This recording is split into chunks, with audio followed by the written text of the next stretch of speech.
tinha visto que o meu pneu estava quase murcho.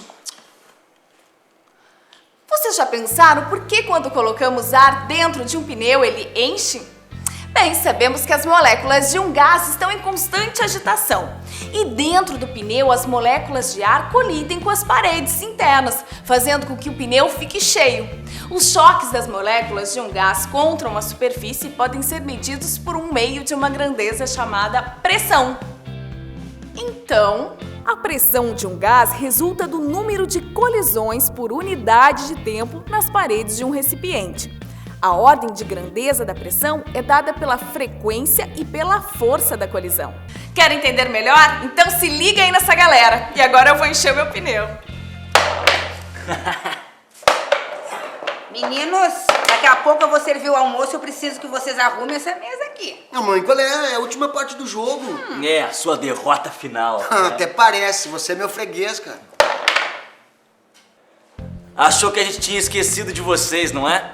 Nada disso. Vocês sabiam que o movimento das moléculas de um gás pode ser comparado ao movimento das bolas de gude aqui nessa mesa? Parece loucura, mas é verdade.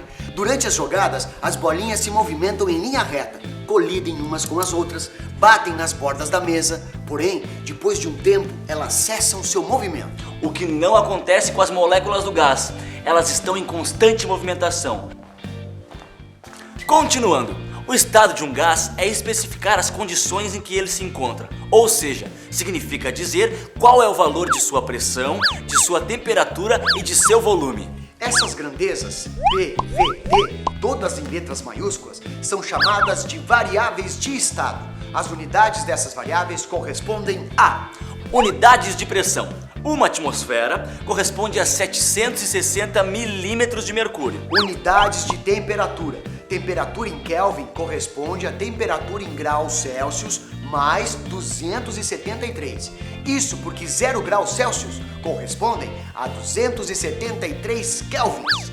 Unidades de volume. 1 centímetro cúbico equivale a 1 mililitro. O volume ainda pode ser expresso em outras unidades, como 1 decímetro cúbico corresponde a 1 litro, ou 1 metro cúbico equivale a 10 na terceira litros ou 1000 litros. Bem, já que estamos falando em unidades, é importante esclarecer o que significa CNTP, ou seja, condições normais de temperatura e pressão. Nessas condições, a temperatura é de 0 graus Celsius, ou 273 kelvins, e a pressão é de 1 atmosfera, ou 760 milímetros de mercúrio. Agora que já conhecemos as variáveis de estado e o que significa CNTP, vamos ver como acontecem essas transformações quando a massa de gás é fixa. Mas quem vai continuar esse assunto são elas, as meninas. Se liga aí!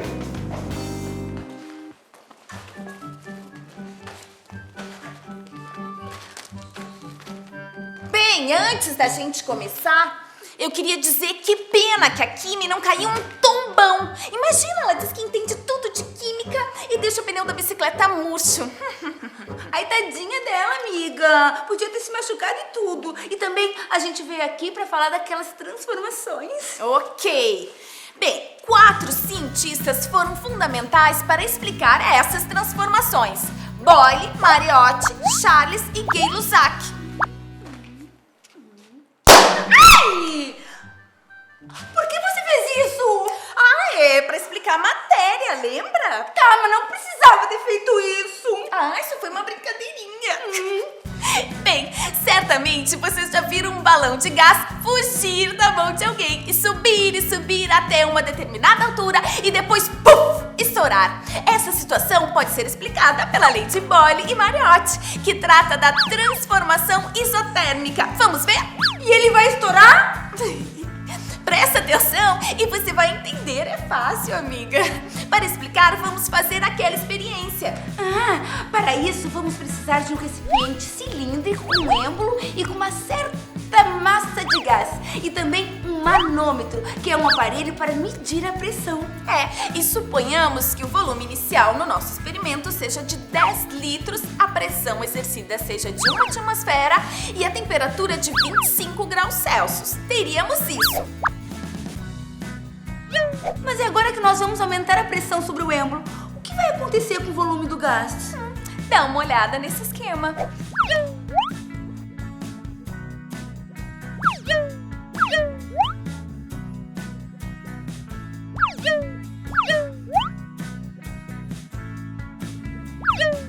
Amanda, e por que a temperatura foi mantida constante o tempo todo? Lembra, estamos falando de transformação isotérmica. Iso quer dizer igual. Observamos que à medida que a pressão ia aumentando, o volume do gás ia diminuindo.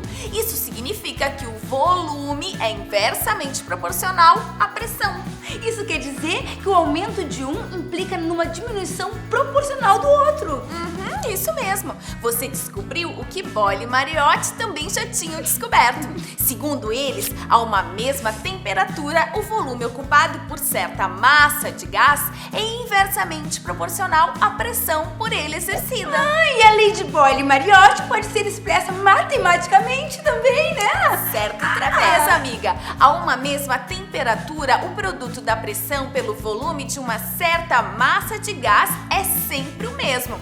Dá uma olhada. E quando não há estado inicial ou final, a equação é escrita como? Assim. E o meu balão? Ah, o balão. Então, quanto maior for a altitude que o balão atinge, menor será a pressão sobre o balão. E bem, se a pressão é menor, o volume aumenta, certo? Certo. Então, Ai! o balão estoura. Eu não gostei da brincadeira. Ai, amiga, isso é uma brincadeirinha. Quer almoçar lá em casa? Pode ser. Então vamos. Vamos. Ai, olha os meninos jogando bolinha de gude. E eu dou um banho em vocês em bola de Ela gude. dá. Quero Vai, ver, vai. Nada de bola de gude, agora é hora do almoço.